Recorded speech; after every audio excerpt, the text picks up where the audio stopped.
नमस्कार साथियों, मैं गौरव राय आप सभी का स्वागत करता हूं आपके अपने YouTube चैनल रोजगार विद गौरव इंस्टीट्यूट में। दोस्तों, एक बार फिर आपके लिए हम लेके आ चुके हैं रीजनिंग का कमाल का प्रैक्टिस सेट जो आने वाले सभी गवर्नमेंट एग्जाम्स के लिए बहुत ज़्यादा इम्पोर्टेंट होने वाला है। दोस्तों, अगर आप किसी भी गवर्नमेंट एग्ज़ाम की तैयारी करते हैं जिसमें रीजनिंग आता है तो ये प्रैक्टिस सेट बहुत ज़्यादा इम्पोर्टेंट होने वाला है। और ये जो है प्रैक्टिस सेट नंबर 4 है। और इस प्रैक्टिस सेट से पहले मैंने इस चैनल पे 3 ऑलरेडी प्रैक्टिस सेट आपको प्रोवाइड करा लिया है, तो प्लीज़ उस प्रैक्टिस सेट को जाके ज़रूर देखें। चलिए दोस्तों, अब हम शुरू करते हैं आज के इस प्रैक्टिस सेट को। तो ये रहा आज का मोटिवेशन कि उठो, जागो और तब तक नहीं रुको जब तक लक्ष्य प्राप्त ना हो जाए। क्या है मोटिवेशन? उठो, जागो और तब तक ना रुको जब तक लक्ष्य प्राप्त ना हो जाए। चलिए अब हम शुरू करते हैं आज के इस प्रैक्टिस सेट को। तो ये रहा आज का पहला सवाल। तो आज का प्रैक्टिस सेट का पहला सवाल आपसे क्या बोल रहा है कि निम्नलिखित श्रृंखला को पूरा करिए। यानी ये जो आपको नंबर सीरीज दी हुई है, तो इस श्रृंखला में इस क्वेश्चन मार्क के जगह पे क्या आएगा, यही आपको क्या करना है, बताना है।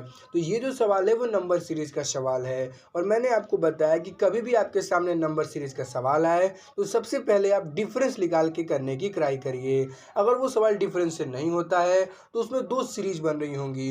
अगर वो दो सीरीज से भी नहीं होता है तो जो तीसरा टाइप होता है वो होता है कि आप पहले दो संख्या को जोड़ेंगे तो तीसरी संख्या आएगी, फिर अगले दो संख्या को जोड़ेंगे तो फिर क्या आएगी, वो अगली संख्या आएगी। तो अगर इस क्वेश्चन को हम डिफरेंस से करने की कोशिश करते हैं तो देखिए 9 से ये 19 तक गया है, मतलब क्या हुआ है 10 माइनस 19 से ये 28 तक गया है, मतलब क्या हुआ है 19 प्लस। तो यहाँ पे पहले हुआ माइनस फिर हो गया प्लस, मतलब ये कोई तरीका हमको बनता हुआ नज़र नहीं आ रहा है।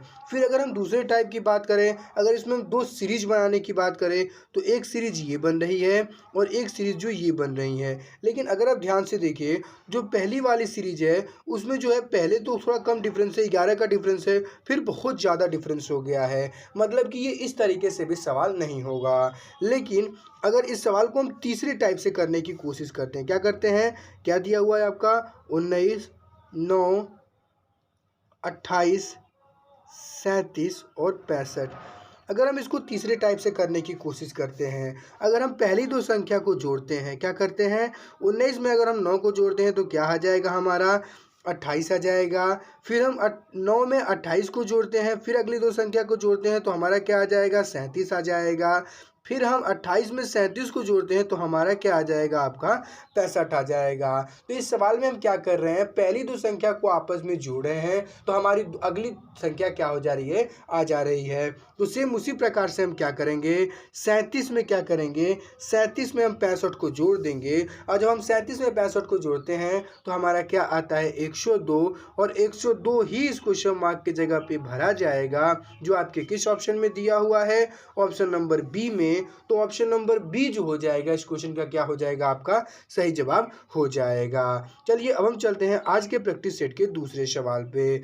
तो आज का प्रैक्टिस सेट का दूसरा सवाल क्या बोल रहा है कि निम्नलिखित श्रृंखला को पूरा करिए। यानी ये भी जो सवाल है वो सीरीज का ही सवाल है, लेकिन ये जो पिछला क्वेश्चन था वो नंबर सीरीज का सवाल था, लेकिन ये जो आपका सवाल है वो लेटर सीरीज का सवाल है। और इस सवाल को करने के लिए आपको हर एक लेटर का प्लेस वैल्यू याद होना चाहिए। इस सवाल का भी सिंपल मतलब यह है कि ये जो आपको सीरीज दी हुई है, इस सीरीज में इस क्वेश्चन मार्क के जगह पे क्या भरा जाएगा, यही आपको क्या करना है, बताना है। तो मैंने आपको बताया था कि कभी भी आपके सामने सीरीज का सवाल आए तो सबसे पहले आप डिफरेंस निकाल के करने की ट्राई करिए। और अगर आपके सामने क्या आ जाए, लेटर सीरीज का सवाल आ जाए, तो आपको क्या करना होता है, पहले जो है लेटर्स को लिखने होते हैं और लेटर के प्लेस वैल्यू लिखने होते हैं। और जब आप लेटर के प्लेस वैल्यू लिख देंगे तो क्या हो जाएगा, एक नंबर सीरीज में कन्वर्ट हो जाएगा, फिर आप उसको डिफरेंस से कर सकते हैं। अगर आप इसको देखिए तो क्या दिया हुआ है यहाँ पे आपका दिया हुआ है CAEHFJ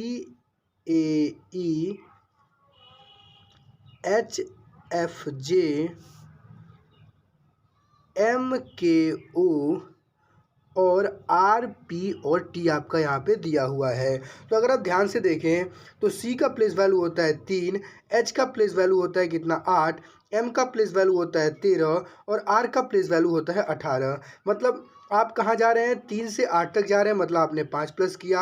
8 से 13 तक जा रहे हैं, मतलब आपने 5 प्लस किया। 13 से 18 तक जा रहे हैं, मतलब आपने क्या किया, 5 प्लस किया। ए की प्लेस वैल्यू होती है 1, एफ की प्लेस वैल्यू होती है 6, के की प्लेस वैल्यू होती है 11 और पी की प्लेस वैल्यू होती है 16। तो आपने 1 में 5 जोड़ा तो क्या आ गया 6, 6 में 5 जोड़ा तो क्या आ गया 11, 11 में 5 जोड़ा तो आपका क्या आ गया 16।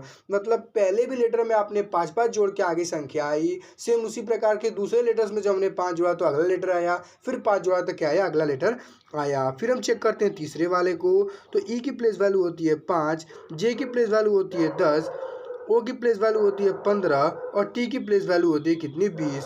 तो मैंने ई में 5 जोड़ा तो क्या आएगा 10 आएगा, 10 में 5 जोड़ेंगे तो क्या आएगा 15 आएगा और 15 में जब आप 5 जोड़ेंगे तो क्या आ जाएगा 20 आ जाएगा। मतलब इस सवाल का सिंपल मतलब यह है कि मैंने पहले लेटर में 5 जोड़ा तो अगला लेटर आया, दूसरे लेटर में 5 जोड़ा तो उसका अगला लेटर आया और तीसरे लेटर में 5 जोड़ा तो क्या आया अगला लेटर आया। सेम उसी प्रकार से इसको भी करने की हम कोशिश करेंगे। तो अगर आप ध्यान से देखें तो आर की प्लेस वैल्यू होती है 18, जब आप 18 में 5 जोड़ते हैं तो क्या आता है 23 और 23 पे क्या आता है आपका डब्लू।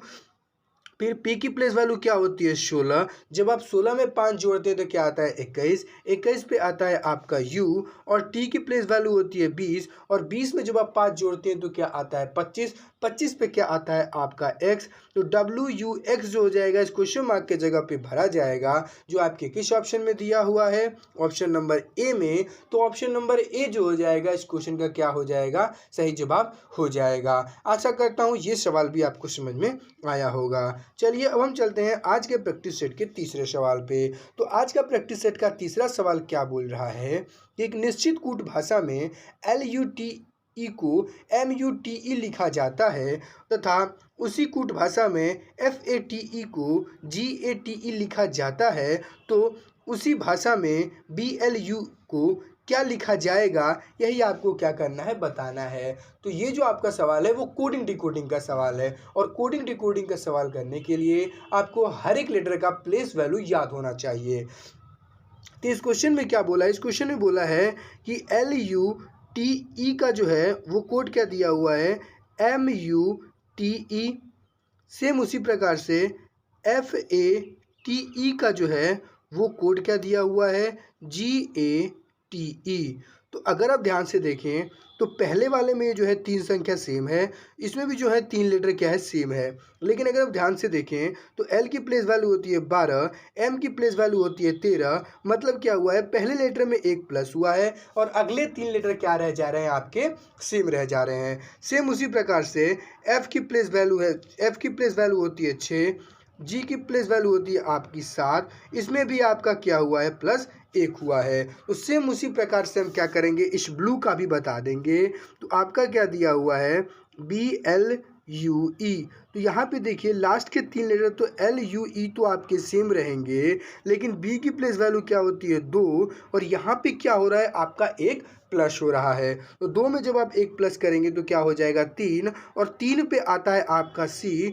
तो CLUE जो हो जाएगा इस क्वेश्चन का सही जवाब हो जाएगा जो आपके किस ऑप्शन में दिया हुआ है ऑप्शन नंबर ए में। तो ऑप्शन नंबर ए जो हो जाएगा इस क्वेश्चन का क्या हो जाएगा आपका सही जवाब हो जाएगा। चलिए अब हम चलते हैं आज के प्रैक्टिस सेट के चौथे सवाल पे। तो आज का प्रैक्टिस सेट का चौथा सवाल क्या बोल रहा है कि अंग्रेजी वर्णमाला में बाएं ओर से 25वां अक्षर क्या होगा, यही आपको क्या करना है बताना है। तो ये जो है आपका सबसे आसान क्वेश्चन है इस प्रैक्टिस सेट का। इसने पूछा है कि लेफ्ट साइड से, इन इंग्लिश बता दे रहे हैं, इन लेफ्ट साइड से जो अल्फ़ाबेट का 25वां लेटर है वो क्या होगा, यही आपको क्या करना है बताना है। तो जो लेफ्ट साइड से अल्फ़ाबेट का 25वां लेटर होता है वो क्या होता है वाई, और वाई आपकी किस ऑप्शन में दिया हुआ है तो ऑप्शन नंबर ए में। तो ऑप्शन नंबर ए जो हो जाएगा इस क्वेश्चन का क्या हो जाएगा सही जवाब हो जाएगा।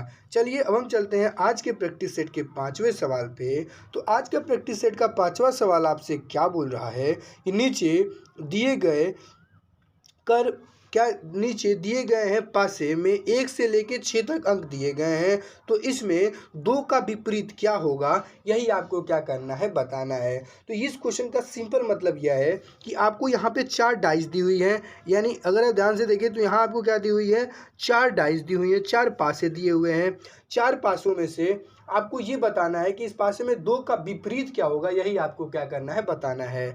तो मैंने आपको बताया है कि कभी भी आपके सामने डाइस का सवाल आए तो 4 दे, 5 दे, 10 दे, 100 दे, 200 दे, तो आप क्या करिए, किसी 2 कॉमन डाइस को पकड़ लीजिए। कॉमन डाइस को पकड़ के उसका अपोजिट पेयर बना दीजिए, तो आपके यहाँ से क्या आ जाएगा, उसका अपोजिट बताना है, वो आसानी से आ जाएगा। तो मैंने क्या किया, ध्यान से देखें तो इसमें देखें तो एक ये 4 कॉमन है, क्या देखें, अगर आप इसमें देखें तो इसमें एक ये 4 कॉमन है और एक ये 4 कॉमन है। तो हम क्या करते हैं, 4 को ले लेते हैं। देखिए 4 को लिया, 4 को मैंने क्या कर लिया, ले लिया, ठीक है। तो मैंने क्या किया, इसमें मैंने इस लास्ट 2 डाई को लिया, तीसरे और चौथे को, और मैंने 4 से स्टार्ट किया। हम क्लॉकवाइज डायरेक्शन में चल रहे हैं, तो 4 से हम कहाँ जाएंगे, 5 तक जाएंगे। फिर 5 से क्लॉकवाइज गए तो कहाँ जाएंगे, हम 3 जाएंगे। जिस तरह से आप पहले डाई में जिस डायरेक्शन में चले हुए हैं, सेम उसी प्रकार से हम क्या करेंगे, दूसरे डाई में भी चलेंगे। तो हम कहाँ गए, 4, हमने 4 से स्टार्ट किया। 4 से हम कहाँ पे गए, 2 पे गए। 2 से हम कहाँ पे गए, 6 पे गए। तो देखिए, ये देखिए, 5 का अपोजिट क्या मिल गया, 2। 3 का अपोजिट क्या मिल गया, 6। और 4 का अपोजिट क्या मिल जाएगा, आपका 1। लेकिन इसमें आपको बताना क्या था, तो 2 का अपोजिट बताना था। तो जो आपका 2 का अपोजिट हो जाएगा वो क्या हो जाएगा, 5 हो जाएगा। और 5 ही इस क्वेश्चन का क्या हो जाएगा, सही जवाब हो जाएगा। चलिए अब हम चलते हैं आज के प्रैक्टिस सेट के छठे सवाल पे। तो आज का प्रैक्टिस सेट का छठा सवाल क्या बोल रहा है कि निम्नलिखित में से कौन सा लीप ईयर है। आपको ये बताना है कि ये जो आपको 4 ऑप्शन दिए गए हैं, इसमें से कौन सा लीप ईयर है, यही आपको क्या करना है, बताना है। तो अगर आप लीप ईयर में क्या करते हैं, लीप ईयर में हम 4 से डिवाइड करते हैं। जो 4 से डिवाइड होता है वही क्या होता है, लीप ईयर होता है। तो अगर आप इसको ध्यान से देखें तो 2000, जो आपका ये 2010 हो जाएगा वो तो लीप ईयर नहीं होगा। 2013 तो लीप ईयर नहीं होगा। ऑप्शन ए और बी तो आसानी से, ऑप्शन बी और डी तो आसानी से हट गया, बचा ए और सी।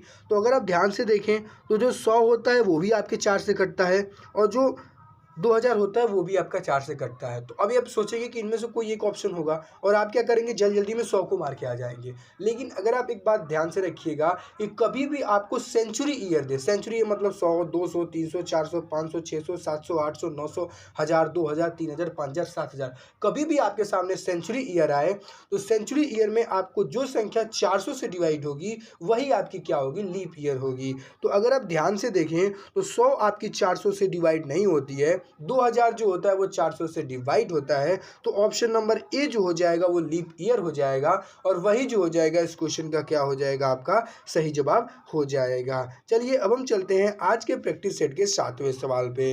तो आज का प्रैक्टिस सेट का 7वां सवाल क्या बोल रहा है, नीचे दिए गए प्रश्नों में प्रश्न चिन्ह के स्थान पर क्या भरा जाएगा, यही आपको क्या करना है, बताना है। ये जो आपका क्वेश्चन मार्क दिया हुआ है, इस क्वेश्चन मार्क के जगह पे क्या भरा जाएगा, यही आपको क्या करना है, बताना है। तो जो आपका ये सवाल है वो मिसिंग नंबर का सवाल है, और मिसिंग नंबर का सवाल में सिंपली क्या करना होता है, देखिए जब भी आपके सामने इस प्रकार का सवाल आए तो आप क्या करिए, इस दो संख्या को जोड़ के घटा के ये संख्या लाने की कोशिश करिए। इस संख्या को जोड़ के घटा के मल्टीप्लाई, डिवाइड, स्क्वायर, क्यूब, जोड़ घटा जैसे करना है वैसे ये संख्या लाने की कोशिश करिए। सेम उसी प्रकार से इस संख्या को जोड़ के घटा के मल्टीप्लाई करके क्या करना है, इस संख्या को लाने की कोशिश करना है। तो अगर आप ध्यान से देखें तो अगर आप क्या करते हैं, इस 30 को इस 24 से माइनस कर देते हैं तो आपका क्या बचेगा, 6। तो आपने इसमें क्या किया, दूसरी संख्या 30 को 24 से माइनस कर दिया तो आपका क्या आ गया, 6, जो यहाँ पे दिया हुआ था। सेम उसी प्रकार से आपने ये संख्या 43 को 30 से जब माइनस कर दिया तो आपकी क्या आ गया, 13। तो ये क्या आ गया, आपका यहाँ पे 13 दिया हुआ है। तो आपने इस क्वेश्चन में किया क्या है कि दूसरी संख्या को पहली संख्या से माइनस किया तो आपकी तीसरी संख्या आ गई। सेम उसी प्रकार से हम क्या करेंगे, इस 62 में से 43 को माइनस करने की कोशिश करेंगे, और जब हम 62 में से 43 को घटाते हैं तो आपका क्या बचता है, आपका जो बचता है वो बचता है आपका 19, और 19 ही इस क्वेश्चन मार्क की जगह पे भरा जाएगा, जो आपके किस ऑप्शन में दिया हुआ है, ऑप्शन नंबर ए में। तो ऑप्शन नंबर ए जो हो जाएगा इस क्वेश्चन का क्या हो जाएगा, सही जवाब हो जाएगा। चलिए अब हम चलते हैं आज के प्रैक्टिस सेट के 8वें सवाल पे। तो आज का प्रैक्टिस सेट का 8वां सवाल आपसे क्या बोल रहा है, ये जो सवाल है वह एक ब्लड रिलेशन का सवाल है। इस सवाल का सिंपल मतलब यह है कि ए और बी भाई हैं, ई पुत्री है एफ का, एफ बी की पत्नी है, तो ई ए का संबंध क्या होगा, यही आपको क्या करना है बताना है। क्या करना है, इस क्वेश्चन का सिंपल मतलब ये है कि ए जो है वो बी का भाई है, ई जो है वो एफ की पुत्री है, एफ जो है वो जो बी जो है वो एफ की क्या है, पत्नी है। तो आपको ये बताना है कि ए का संबंध एफ से एक ई का संबंध एफ से कैसे होगा, यही आपको क्या करना है बताना है। तो अगर आप इस क्वेश्चन को ध्यान से देखें तो इसमें क्या बोला है कि ए और बी, क्या बोला है, ए और बी जो है क्या है, भाई हैं। ए और बी क्या बोला है, ए और बी जो है वो क्या है, भाई है। ई पुत्री है एफ की। अब देखिए यहाँ पे कोई ई दिया नहीं है तो इसको हम अभी स्किप कर देंगे। फिर क्या बोला, एफ बी की पत्नी है। जो एफ जो है, ये जो आपकी एफ है वो क्या है आपकी, वो जो है पत्नी है किसकी, बी की। अब देखिए आपने एफ बी की पत्नी बना दिया। फिर देखिए ई जो है वो एफ की पुत्री है, जो आपकी ई है वो क्या है, एफ की क्या है, पुत्री है। तो सवाल में पूछा है कि ई का ए से क्या संबंध होगा। तो अगर आप ध्यान से देखें तो ये देखिए, ये तो इसका पिता हो गया, बी जो हो गया है वो ई का पिता हो गया, और ये पिता का क्या है, भाई है। तो ए ई को क्या बोलेगा, तो ए का भाई की बेटी, तो भाई की बेटी क्या बोलेगा, भतीजी। और भतीजी जो हो जाएगा ऑप्शन नंबर बी जो हो जाएगा इस क्वेश्चन का क्या हो जाएगा, आपका सही जवाब हो जाएगा। चलिए अब हम चलते हैं आज के प्रैक्टिस सेट के 9वें सवाल पे। तो आज का प्रैक्टिस सेट का 9वां सवाल आपसे क्या बोल रहा है कि 4 अक्षर एक समूह दिया गया है जिसमें से 3 अक्षर समान हैं और एक सबसे अलग है, तो सबसे अलग वाले को चुने, यही आपको क्या करना है बताना है। तो इस क्वेश्चन का सिंपल मतलब यह है कि आपको यहाँ पे 4 ऑप्शन दिए गए हैं, 4 ऑप्शन में से 3 ऑप्शन जो है वो समान है, एक ऑप्शन जो है सबसे अलग है, वही आपको क्या करना है बताना है। तो सबसे पहले हम क्या करते हैं, ऑप्शन नंबर ए को लेने की कोशिश करते हैं। तो देखिए जब भी आपके सामने ये लेटेस्ट का क्वेश्चन है तो आपको प्लेस वैल्यू क्या होना चाहिए, याद होना चाहिए। तो ये आपका क्या दिया हुआ है, 4, डी का प्लेस वैल्यू होता है 4, एच का प्लेस वैल्यू होता है 8, आई का प्लेस वैल्यू होता है 9। मतलब पहले क्या हुआ है आपका 4 प्लस, दूसरे में क्या हुआ आपका 1 प्लस। फिर आपने ऑप्शन नंबर बी को लिया, तो के की प्लेस वैल्यू होती है 11, ओ की प्लेस वैल्यू होती है 15 और पी की प्लेस वैल्यू होती है 16। तो आपका यहाँ पे क्या हुआ 1 प्लस, सॉरी 4 प्लस, और यहाँ पे आपका क्या हुआ 1 प्लस। पहले वाले में 4 प्लस, दूसरे वाले में आपके 1 प्लस। फिर हम ऑप्शन नंबर किसको लेते हैं, सी को लेते हैं। तो पी की प्लेस वैल्यू होती है 16, आर की प्लेस वैल्यू होती है 18 और टी की प्लेस वैल्यू होती है 20। मतलब पहले में आपने 2 प्लस किया, दूसरे में आपने क्या किया, सेम 2 प्लस किया। फिर हम बात करते हैं ऑप्शन नंबर डी की। तो ऑप्शन नंबर डी की हम बात करते हैं तो एच की प्लेस वैल्यू होती है 18, एल की प्लेस वैल्यू होती है 12, एम की प्लेस वैल्यू होती है 13। तो 8 में आपने 4 प्लस किया तो क्या आया 12, 12 में आपने 1 प्लस किया तो क्या आया 13। तो अगर आप ऑप्शन नंबर ए को देखते हैं तो ऑप्शन नंबर ए में आपने पहले में 4 प्लस किया, दूसरे में 1 प्लस किया। ऑप्शन नंबर बी में पहले में 4 प्लस किया, दूसरे में 1 प्लस किया। ऑप्शन नंबर सी में पहले में आपने 2 प्लस किया, दूसरे में आपने 2 प्लस किया। ऑप्शन नंबर डी में आपने पहले में 4 प्लस किया और तीसरे में आपका दूसरे में क्या किया, 1 प्लस किया। तो ऑप्शन नंबर सी जो हो जाएगा वो इस क्वेश्चन का सबसे अलग हो जाएगा, और यही जो हो जाएगा इस क्वेश्चन का क्या हो जाएगा, आपका सही जवाब हो जाएगा।